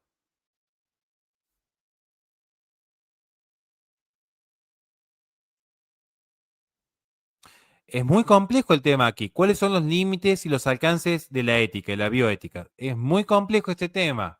Es muy complejo. Básicamente, su filosofía moral sería un utilitarismo. Podríamos hablar de una suerte de utilitarismo transhumanista, que es básicamente maximizar la felicidad y el bienestar humano a través de la evolución tecnológica. Y para ello se valen, en pos de eliminar la fragilidad humana, eliminar también al humano frágil y eliminar lo propiamente humano, que es la causa de la fragilidad. ¿Cuál es la causa de la fragilidad nuestra? Bueno, un cristiano me diría que la fragilidad es producto del pecado original. Pero como esta gente no tiene esta noción del pecado original insertada, simplemente entienden que la fragilidad humana es producto de el orden, del orden natural, digamos la naturaleza, más que el orden natural, de la naturaleza. Entonces hay que eliminar lo que nos vuelve frágiles, entiéndase, el cuerpo humano. Eliminando la dependencia del cuerpo humano, me queda un yo puro, una síntesis hegeliana de un yo puro que prevalece aquí. ¿Bien? Tiene una obra que se llama Superinteligencia. Tiene muchos secretos también en torno a lo que es el mundo cyberpunk. A mí me... Bueno, ¿saben qué? Me gustaría hacer un vivo el domingo de un pensador transhumanista que me gusta mucho. No es transhumanista per se, pero va en esta línea que se llama Nick Land. Lo estoy anotando acá para no olvidarme. Nick Land es un autor que a mí me gusta mucho porque es el que habla de este universo cyberpunk, ¿no? Es como una suerte de anarcocapitalista, aceleracionista, postcomunista. Tiene una mezcla media extraña Nick Land, tiene una mezcla muy extraña Nick Land, sinceramente. Pero es fascinante, fascinante, de verdad. O sea, Nick Land está a otro nivel. Se tienen que leerlo, de verdad. Si me hacen acordar en el grupo de WhatsApp, les puedo pasar, o en el grupo de Patreon ahora he empezado a subir libros, también les puedo pasar algunas de sus obras, si les interesa. Pero me tienen que hacer acordar. Pero, ¿qué pasa con estos autores? ¿No? Me salgo de Nick Land, vuelvo acá, me acordé justo, perdón, tuve ahí un desvarío. Volviendo a Nick. Tiene una obra que se llama Superinteligencia, que la escribió en 2014, donde va advirtiendo que la creación de la inteligencia artificial puede desbordar el control humano. O sea, fíjense en que incluso este entusiasta del poshumanismo, en los últimos 10 años, cambió su visión. En los últimos 10 años empezó a advertir que, porque ustedes hablan de inteligencia artificial porque hace 2 años atrás descubrieron ChatGPT. Pero, a ver, cuando acá, ¿se acuerdan en los 90 cuando acá teníamos que usar internet desenchufando el teléfono fijo y conectando el cablecito de la computadora a la pared? ¿Se acuerdan en los 90 que te andaba internet a 612K por segundo? Bueno, en esa época ya estos intelectuales estaban desarrollando los programas de inteligencia artificial más evolucionados. Por cierto, aclaro esto porque el otro día me llegó un mensaje medio raro. Perdón que haga una interrupción abrupta. Me llegó un mensaje, gente, yo no tengo Signal, yo no tengo Telegram, yo no manejo mis redes sociales, yo no manejo mi Facebook. Si ustedes entran a mi Twitter, es básicamente simplemente anunciar las cosas que voy a decir. Pero otra vez me llegó un mensaje medio raro de alguien que se hizo pasar por mí. Yo no tengo Telegram. Yo no sé cómo explicarlo esto con peras o con palitos. Entonces, si me han clonado o no los números, yo desconozco sinceramente de eso. Yo no manejo Telegram. Yo no participo en grupos de WhatsApp, salvo el de Palios Libertarios y el de debate político, que es el que está Fernando Romero Moreno, y en el grupo de Palios Libertarios, que hay de todos una jungla hermosísima, y a mí me caen re bien todos ahí, ¿no? Cualquier cosa me escriben a mi mail, sin ningún problema, en eso no tengo ningún inconveniente. Volviendo al tema en cuestión. Bien, perdón que me distraiga un segundo. Pero ya estos autores en el 2014 estaban advirtiendo que la inteligencia artificial podía desbordar el control humano. Podrían desbordar el control humano, o sea, podría salirse de control. Por eso, estos autores que originalmente muchos son liberales, libertarios, que apuestan a un desarrollo libre de tecnología, llega a un punto en el que empiezan a proponer políticas globales para gobernar el desarrollo de la inteligencia artificial y minimizar los riesgos existenciales, porque entienden que es tan peligrosa una bomba nuclear como una inteligencia artificial sin control. Lo que pasa es que en el fondo, este tipo de autor, que es el que toma Bill Gates, por ejemplo, terminan utilizando esta suerte de peligro, terminan utilizando esta suerte de peligro con la excusa, con la excusa de plantear una gobernanza global tecnocrática. ¿Bien? Es lo que terminan haciendo. En el fondo quieren una gobernanza global tecnocrática. Bostrom, de hecho, él entiende que en el futuro se va a integrar la conciencia humana con los sistemas digitales y las redes colectivas. Entonces, el cuerpo físico, que es simplemente un soporte, pasa a ser algo reemplazable e incluso innecesario. Todo lo que es la noción genética pasa a un segundo plano, porque la conciencia ya está duplicada y replicada dentro de lo que es la gran nube de Internet. Klaus Schwab, cuando habla de la fusión de lo físico con lo digital, que explicamos al inicio, ¿se acuerdan? ¿Se acuerdan al inicio del vivo cuando yo dije que Klaus Schwab pretende la fusión de lo físico con lo digital? ¿De dónde creen que toma ese paradigma? Les pregunto, ¿de dónde creen que toma el paradigma?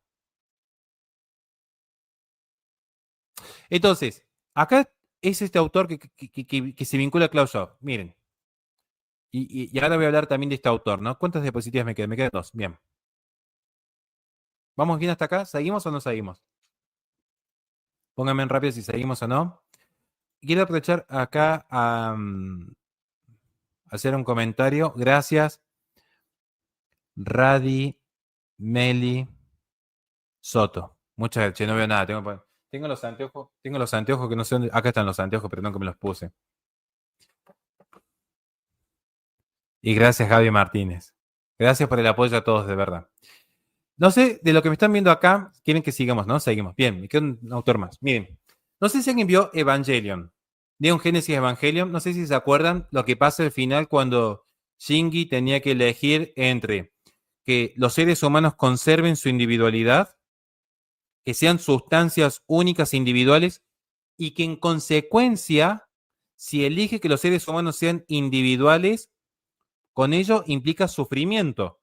O sea, el sufrimiento se deriva de nuestra individualidad, que somos seres limitados. Opción 2 era convertir toda la humanidad en una suerte de Dios, donde se fusiona la semilla de Adán con la semilla de Lilith en el anime.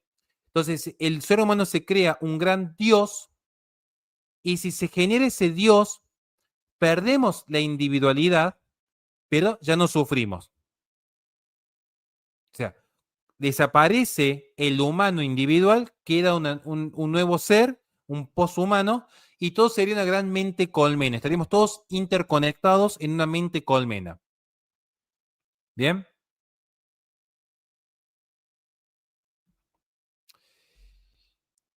No sé si alguien vio el anime de Evangelion, porque capaz que estoy hablando, mucha gente dice, este flaco está drogado, ¿de qué me está hablando? Bueno, es un anime que es buenísimo, o sea, no lo recomiendo para la gente con cierto pudor, obviamente, eh, pero bueno, a mí me gustó el anime, tampoco, saben que yo moralista no soy, ¿bien? Pero eso que plantea el anime, porque el anime es una mezcla de la cábala judía con la tradición de demonios y de ángeles, con Sigmund Freud y el complejo de Edipo, con patologías propias de psicoanálisis, o sea, es mezcla todo, o sea, es una mezcla de la cábala judía con Sigmund Freud, buenísimo el anime, es buenísimo por donde se mire.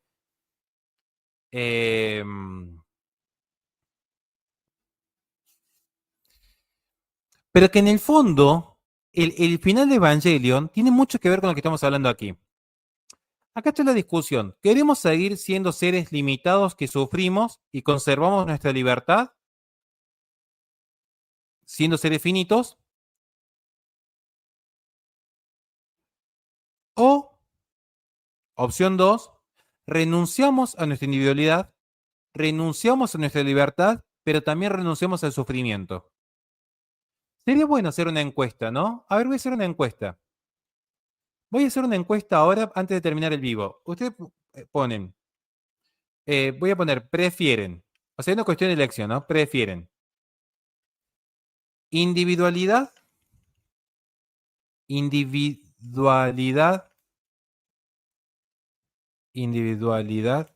más sufrimiento y libertad. Bien, queda ahí. Individual más sufrimiento o ser un solo ser como Dios. Algo así, ¿no? O sea, como Dios con minúscula para que no se ofenda a nadie, pero para que se entienda. Es un poco rara, pero es para que... estos son los debates que se dan a veces en sede filosófica, ¿no?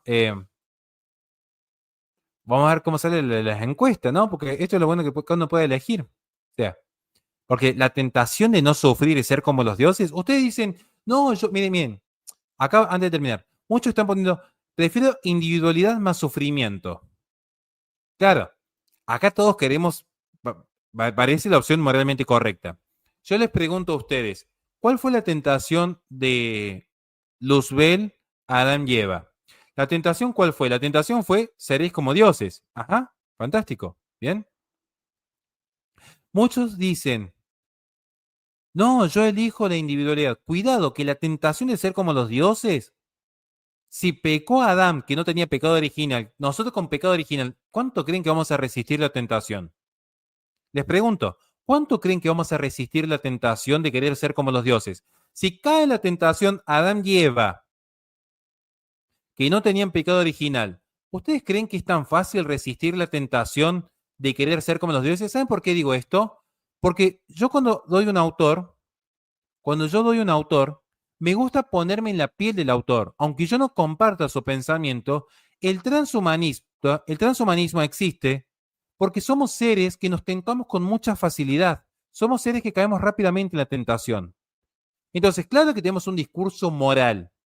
Oh, tenemos que cuidar la individualidad.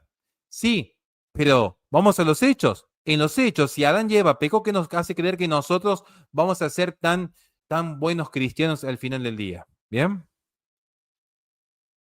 No hay, y por cierto, no hay respuesta correcta o incorrecta. Acá todos podemos responder lo que quieran. Lo que yo digo es, no es tan fácil esta decisión de, no, miren, el transhumanismo está mal y punto. O sea, porque cuando vamos a los hechos y la naturaleza humana tiene una tendencia al mal. Entonces, ¿qué pasa acá con este autor, no? Aparece Ray Kurzweil, no sé si lo he pronunciado bien o no, que tiene una lectura un tanto teológica, por eso hice la introducción con Evangelion. ¿Cuál es la premisa de Ray? ¿Cuál es la premisa de Ray? Hay una suerte de ley de rendimientos acelerados. Esta ley de rendimientos acelerados es básicamente un progreso indefinido en materia tecnológica que implica la informática, que implica la biología, que implica la genética, que implica la política global. Hay un progreso tecnológico que no crece linealmente, sino exponencialmente. Fíjense cómo pasamos en menos de 100 años de estar volando con un intento de pajarito hecho de madera a tener satélites en el espacio. O sea, en menos de 100 años. Entonces, lo que hace, según Ray, que hace una lectura muy buena, es que cada innovación tecnológica acelera el siguiente paso. Nosotros pasamos de una máquina de escribir Olivetti a un chat GPT en menos de 100 años prácticamente. ¿Qué significa esto? Que se genera un efecto de bola de nieve. Imagínense, antes, para hacer ciencia, un filósofo que estaba en el medio de la nada tenía que empezar siempre desde cero, observando la plantita, observando el arbolito. Ahora que tenemos la imprenta y ya tenemos conocimiento acumulado. Entonces, la medicina ya no era empezar a experimentar desde cero en cada generación. Era con todo el conocimiento acumulado gracias a la imprenta que puede tomar conocimientos de China, de la India, del África, y ahora acelera el proceso.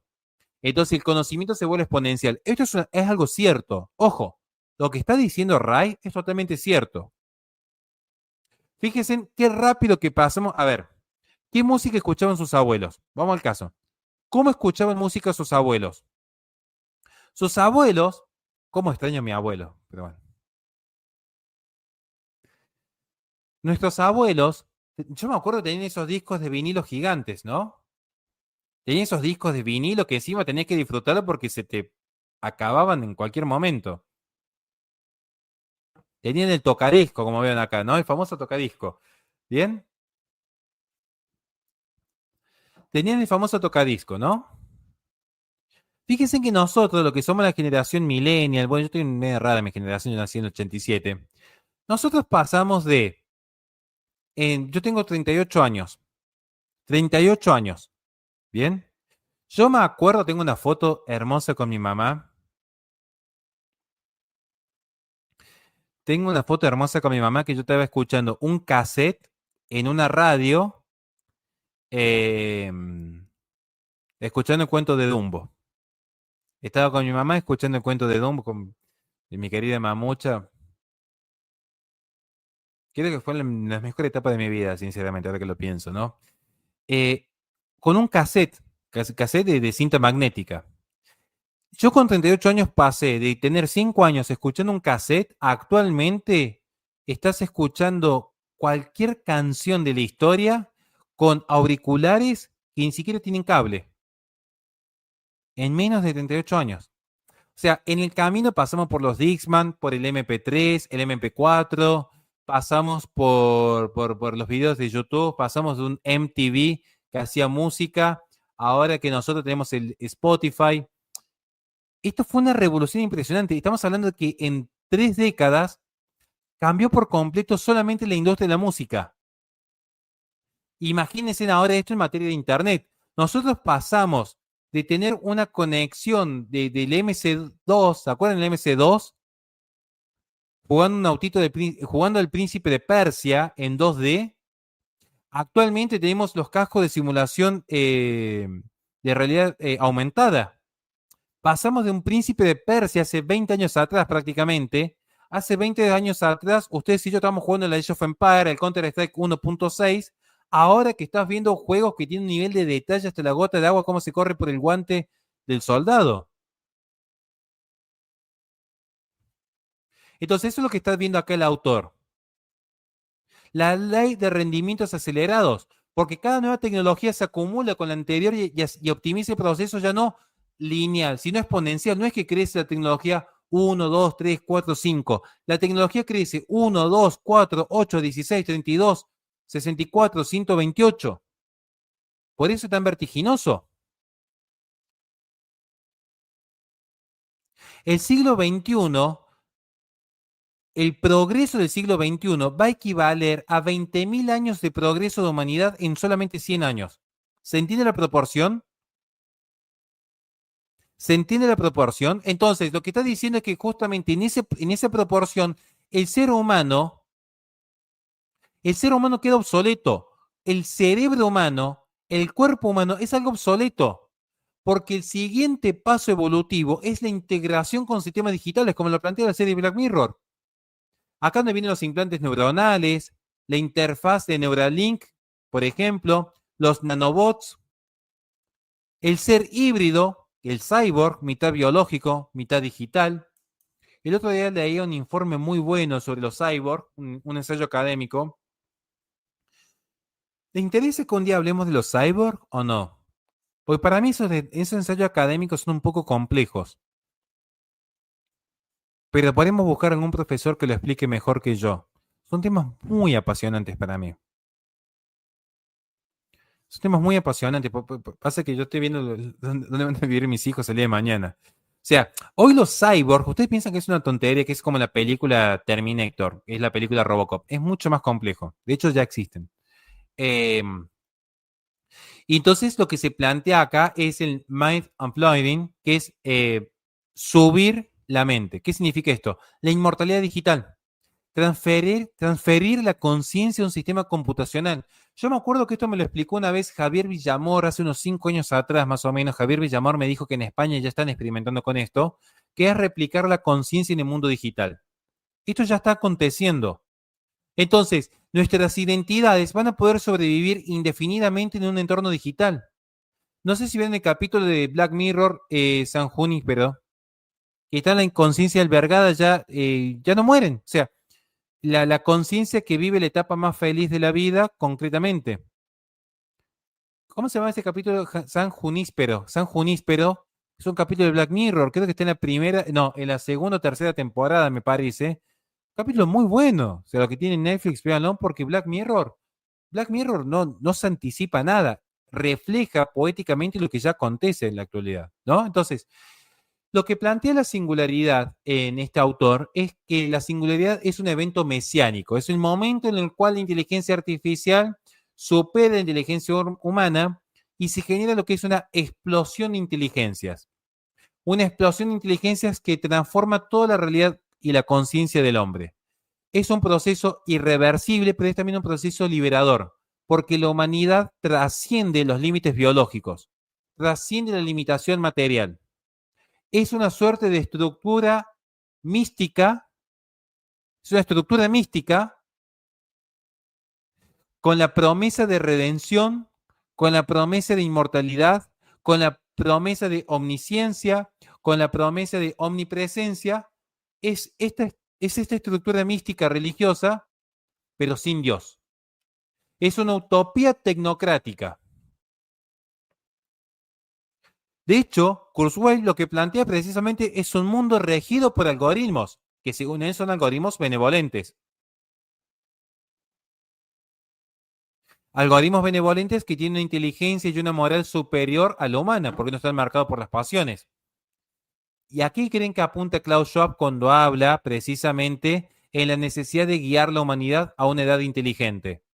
Una edad inteligente que esté gobernada por instituciones globales y una ética de gobernanza tecnocientífica.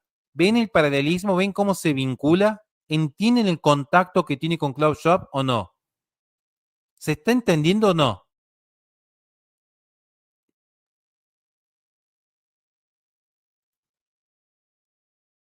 Porque esto es la singularidad en definitiva. Esto es la singularidad. La singularidad de la que hablan los transhumanistas en definitiva y de la que habla Klaus Schwab, aunque no lo dice expresamente, pero lo deja ver precisamente, es esta fusión del humano con lo tecnológico.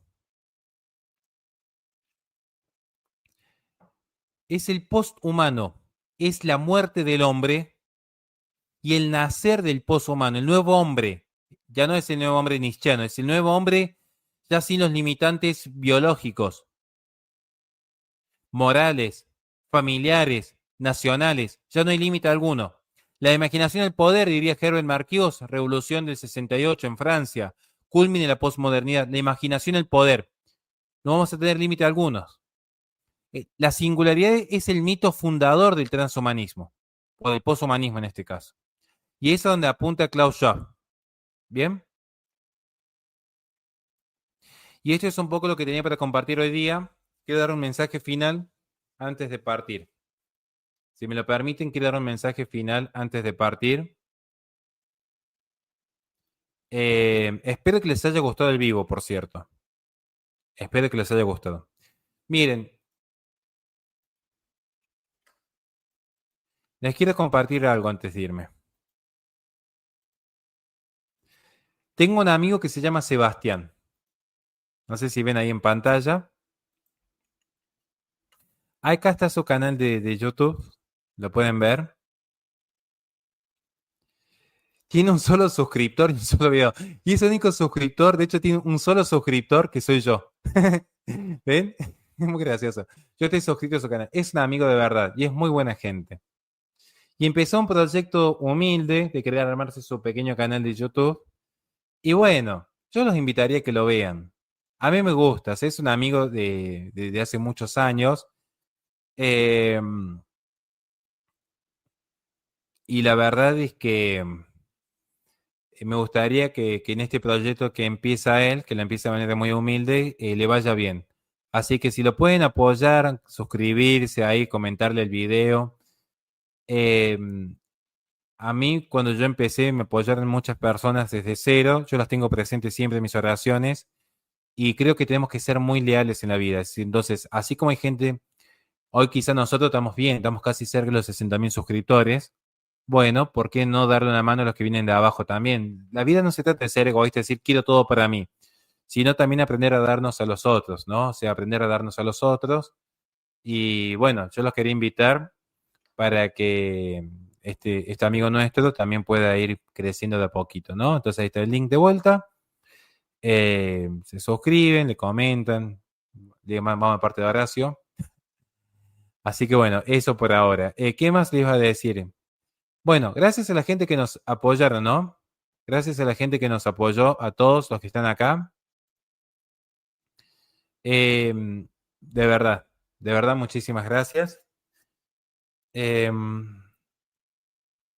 Voy a responder algunas preguntas rápidamente. Me tomo solamente 5 minutos de responder preguntas que estén vinculadas con el tema. ¿Estamos? Con el tema. Dina Valencia nos pregunta aquí. Y gracias por el comentario, Mario. Horacio, ¿crees que Milei o Trump permiten imponer estas leyes biométricas? De hecho, sí. Una de las primeras medidas que toma Javier Milei es por medio de Patricia Bullrich, del Ministerio de Seguridad, fueron los controles biométricos con el fin de otorgar seguridad a los ciudadanos en torno a los piquetes. Entonces, esta tecnología se origina concretamente desde el gobierno comunista chino, ya se implementa en Europa, sobre todo se empieza a implementar a partir del año 2020 en torno a lo que es el control biométrico en materia de seguridad sanitaria, con las eventuales pandemias y ataques bioterroristas. Entonces, sí, yo creo que en ese sentido intentarán resistir dentro de lo que ellos consideren de acuerdo a su sociedad política lo más posible, pero que finalmente no es que vayan a ser Estados Unidos y Argentina panaceas totalmente aisladas de ciertas políticas globales. Si bien van a resistir algunas, hay otras en las que quizás terminan cediendo. Más cuando vemos, por ejemplo, que Israel implementa estos datos biométricos a través de Tony Blair en Gaza. Yo ya escribí un artículo en mi sitio web al respecto, ¿no? Entonces pueden ver en mi sitio web cómo yo ya escribí esto. También hice un informe al respecto de cómo Israel utiliza los datos biométricos en la gestión de la transición pacífica de Gaza. Y ahora pregúntense ustedes, ¿Milei y Trump están con Israel o están en contra de Israel? Y ahí se van a dar cuenta que van a compartir políticas públicas. ¿Bien? Pregunta Enrique Católico aquí, ¿cuál es la diferencia entre el transhumanismo y el posthumanismo en pocas palabras? El transhumanismo todavía reviste una suerte de conservación de cierto humanismo. O sea, el transhumanista es aquel que trasciende el humanismo sin abandonar totalmente el humanismo. Todavía conservan ciertas ideas de lo propiamente humano. Entonces, en el transhumanismo podríamos encontrar propiamente lo que es la idea de la inmortalidad, la idea de la superinteligencia, la idea de la adaptabilidad total al ambiente, porque muchas de estas políticas giran en torno a la protección ambiental. El posthumano es aquel que directamente ya va a negar por completo la condición humana. Ya se supera la condición humana. Ya la idea de propiamente el humano en sí desaparece. El transhumanista quizás te favorezca la selección genética para que haya personas estéticamente superiores, por dar un ejemplo. El poshumano es aquel que directamente rechaza la copulación y que apela a que simplemente las conciencias queden albergadas en un mundo digital. En pocas palabras, sería una diferencia, ¿no? José Martínez dice, se podría decir que cuando la capacidad de hablar con Dios en oración se ve alterada por la inteligencia artificial, ¿dónde queda la voluntad por la búsqueda y la intimidad en una relación con Dios? Y empieza a desaparecer. De hecho, la inteligencia artificial ingresa en los espacios más íntimos de nuestras vidas. Por eso hice la editorial del inicio. No es lo mismo estar en una cuba donde al menos podemos orar en la privacidad de nuestra habitación que la inteligencia artificial donde los celulares están interviniendo hasta en lo que nosotros queremos consumir y se pierde nuestra intimidad precisamente en los algoritmos. Está muy bien la observación, de hecho.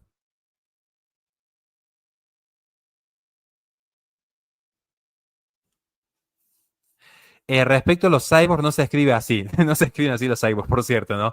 Se escribe C de casa, Y, B larga, O, R, G. Los cyborgs ya existen, de hecho ya hay un ensayo académico muy bueno en Estados Unidos que se vincula directamente a lo que es la implantación de neurochips e incluso la alteración genética para la autalidad de soldado en ambientes adversos. Ya se está trabajando en eso, ya voy a hacer un informe al respecto si hago tiempo. Muy largo de explicar, ¿no?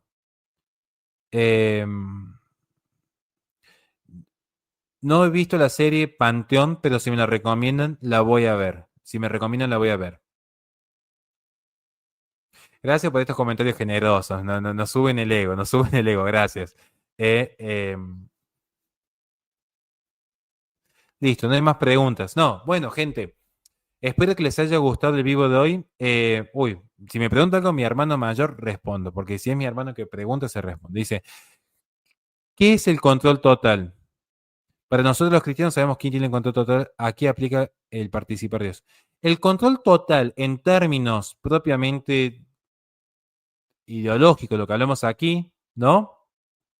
El control total implica que todas las naciones van a ceder su soberanía, no solamente en materia de recursos naturales y de control de natalidad, sino incluso la intimidad de nuestros pensamientos y deseos, nuestras tendencias al consumo, nuestras tendencias a cierto tipo de relaciones, todo queda supeditado a una gran gestión global por medio de los algoritmos por parte de una élite que concentra todo el poder del Estado y del mercado. Un corporativismo global. Eso es el control total. Como estamos viendo actualmente, el Foro Económico Mundial en alianza con la Agenda 2030 para gestionar las soberanías nacionales, desde qué comemos hasta cuántos hijos tenemos.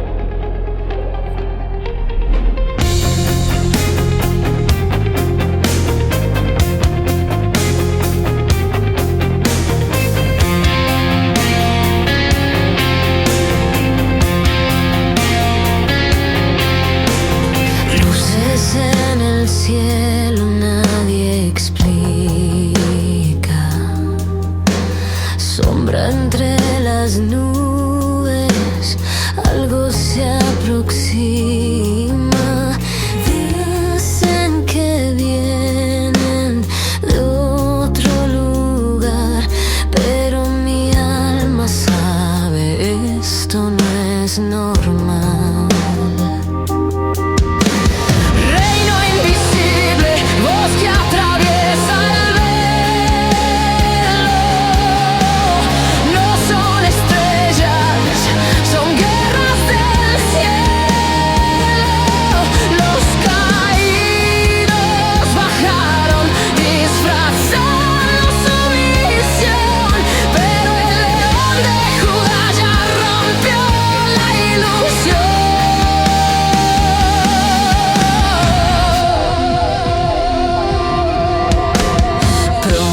Sabiduría de otro mundo, tecnología señal.